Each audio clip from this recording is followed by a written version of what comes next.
ఇందాక జగన్మోహన్ రెడ్డి గారు మావిగన్ అని ఒక కొత్త ప్రపోజల్ తీసుకొచ్చారు. మచిలీపట్నం, విశాఖపట్నం, గుంటూరు కలిపి మావిగన్ అని ఈ పర్టికులర్ ఏరియాని డెవలప్ చేస్తే 110 కిలోమీటర్ల హైవే ప్రాంతం అవుతుంది.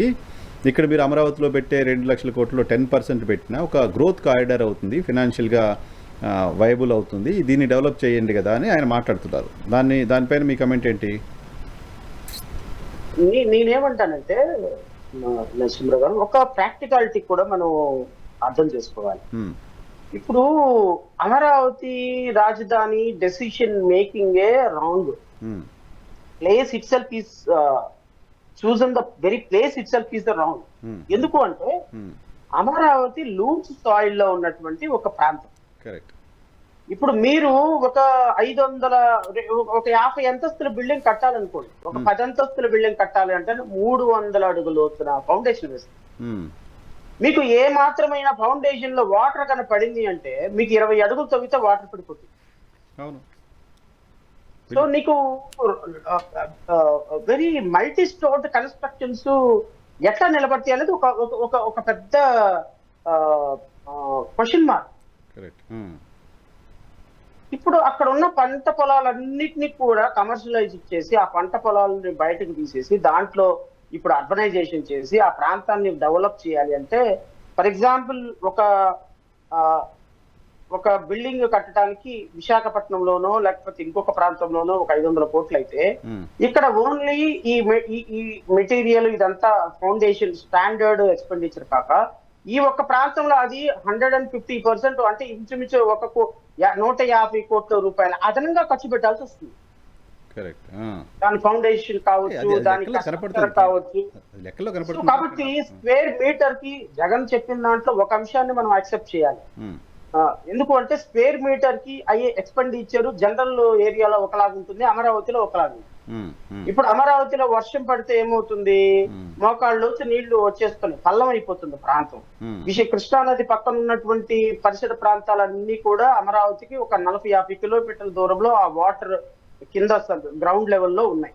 సో ఇప్పుడు వీటి మీద మరి నిజంగానే ఈ కన్స్ట్రక్షన్ రేపొద్దున ఇబ్బంది అనిపిస్తే ఇది మిగతా ప్రాంతాల కంటే ఇక్కడ ఎక్స్పెండిచర్ ఎక్కువ అవుతుంది. ఇప్పుడు జగన్ ప్రపోజల్ ఏంటి అంటే మచిలీపట్నము, విజయవాడ, ఇంకో చోట ఈ మీరు ఏదైతే చెప్పారో ఏదైతే ఉన్నారో ఆ ప్రాంతాలని కలిపి మావిగన్ మచిలీపట్నం మావిగన్ ఈ ప్రాంతాలని కలిపి ఒక కారిడార్ గా చేసి దీన్ని క్యాపిటల్ గా నిర్ణయం చేస్తే తప్పేం లేదు. Because it is also better thought. రేపొద్దున ఎక్స్పెండిచర్ తగ్గొచ్చు, కొంత మంచి మంచి మంచి డెవలప్మెంట్ ప్రాంతంగా ఎదగొచ్చు. సో మేబీ ఆ ప్రపోజల్ కూడా రేపొద్దున ఆయన ముఖ్యమంత్రి అయితే ఖచ్చితంగా ఆయన ఆ ప్రపోజల్, ఎందుకంటే ఆయన నోట్ నుంచి ఒకటి మాట వచ్చింది అంటే అది ఖచ్చితంగా ఎంత, ఆయనకి ఒక థాట్ వచ్చింది అంటే అది మన 5 సంవత్సరాలు చూశాను కదా. 5 సంవత్సరాల్లో నిద్రపోతూ మెలకు వచ్చినా కూడా ఆ నిద్రలో వచ్చిన కళను కూడా తెల్లవారిపాటికి ఇంప్లిమెంట్ చేసేస్తాడు, అనుకుంటే చేసేస్తాడు. సో అట్లా రేపొద్దున అలాంటి ప్రపోజల్ కూడా చేయొచ్చేమో, నేను కాదనటం. కానీ అమరావతి ఇన్ ప్రిన్సిపల్ గా యాక్సెప్ట్ చేసినటువంటి ప్రభుత్వం నరసింహరావు గారు, దీని మీద నేను అనుకోవటం ఏంటి అంటే విపరీతమైన కరప్షన్ చేస్తుంది. అది చాలా వరీయింగ్ ఫ్యాక్ట్, చాలా వరీయింగ్ ఫ్యాక్ట్. ఇప్పుడు అమరావతిలో కన్స్ట్రక్షన్ చేసినా కూడా, అమరావతిలో ఏదైనా నిధులు తీసుకొచ్చినా, అమరావతిలో జరిగే ఫ్లాట్ అలాట్మెంట్ దగ్గర నుంచి, అక్కడ రీకాన్స్టిట్యూటెడ్ ఫ్లాట్స్ అలాట్మెంట్ చేసే దగ్గర నుంచి, అండ్ నేను ఇంకొక ఫ్యాక్టర్ కూడా మీతో చెప్పాలి. ఇప్పుడు వరకు అమరావతి సిఆర్డిఏ అంటే ఈ రోజు ఒక వ్యాలిడ్ పాయింట్ రైజ్ చేశారు ఎవరు, మిథున్ రెడ్డి ఐ థింక్. ఇది ఈ అమరావతి 2015 సంవత్సరంలో అమరావతి క్యాపిటల్ కట్టిన తర్వాత నరసింహరావు గారు, ఈ అమరావతి క్యాపిటల్ కట్టిన తర్వాత రైతుల దగ్గర నుంచి 34,700 ఎకరాలు భూములు తీసుకున్నారు రైతుల దగ్గర. రైతుల దగ్గర నుంచి భూములు తీసుకొని ఈ భూములకి రీకాన్స్టిట్యూటెడ్ ఫ్లాట్స్ ఇవ్వాలి అనేటువంటి ఒక చట్టాన్ని తయారు చేస్తుంది. ఈ రీకాన్స్టిట్యూటెడ్ ఫ్లాట్స్ ఎంత వరకు ఇవ్వాలి, ఎలా ఇవ్వాలి, ఎన్ని రోజుల్లో ఇవ్వాలి, టైం లైన్ పెట్టుకుంటుంది సిఆర్డిఏ చట్టం.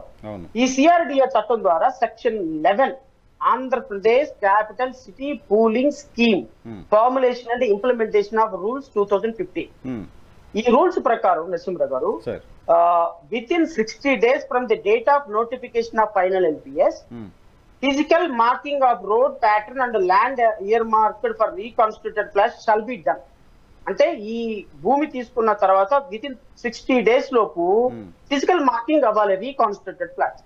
60 days పోయింది, 60 months పోయింది, ఇంకో వినండి, ఇప్పుడు మీరు నాకు ఒక 2 ఎకరాలు ఇచ్చారనుకోండి ప్రభుత్వానికి, మీకు రీకాన్స్టిట్యూటెడ్ ప్లాట్స్ నేను 60 days లోపే ఫిజికల్ మార్కింగ్ చేయాలి, నీకు ఎక్కడెక్కడ ఇవ్వాలి అని. Section 11 subsection 3 within 30 days from the date of physical marking, the allotment reconstituted plat shall be done by a draw of lots in an objective and transparent manner. Okay. Physical marking అయిపోయిన తర్వాత ఆ రోజు నుంచి మళ్ళీ 30 days లోపు లాటరీలో మీకు allotment జరగాలి. Okay. ఎక్కడ పడితే అక్కడ కాదు, లాటరీలో ట్రాన్స్పరెంట్ మేనర్ లో జరగాలి. Subsection 4 within 30 days of drawing of lots, the competent authority shall issue a land pooling ownership certificate. మీకు సెక్షన్ 5 అంటే subsection 5 after notification of the LPS, the authority shall submit the entire sanctioned LPS document to the district collector. Okay. district collector కి చేయాలి. Section 12 అంటే rule 12, the authority shall take over all lands reserved for the park, playgrounds and so on so and rule 12 subsection 3 is very important. Within 1 year from the date of notification of final LPS, the authority shall complete the basic formation of roads, physical demarcation of flats in the final LPS. Okay. Within 12 months on the date of the notification of final LPS, the authority shall hand out the physical position of reconstituted flats in form number 9.28 to the land owners. Okay. 1 year లోపు అంటే 2015 లోపు నువ్వు చట్టం తయారు చేసి 34,700 ఎకరాల రైతుల దగ్గర నుంచి తీసుకున్న తర్వాత వీటిని 1 year లోపు నువ్వు చేయాల్సిన పరిస్థితుల్లో నేను అడుగుతున్నా 2019-24 మధ్య జగన్మోహన్ రెడ్డి ఇష్టం ఉందా లేదా, క్యాపిటల్ పెట్టాడా లేదా అనేది ఆయన మనం నిందించొద్దు. ఎందుకంటే ఈ government itself is against for the land allotment or land policy or Amaravati.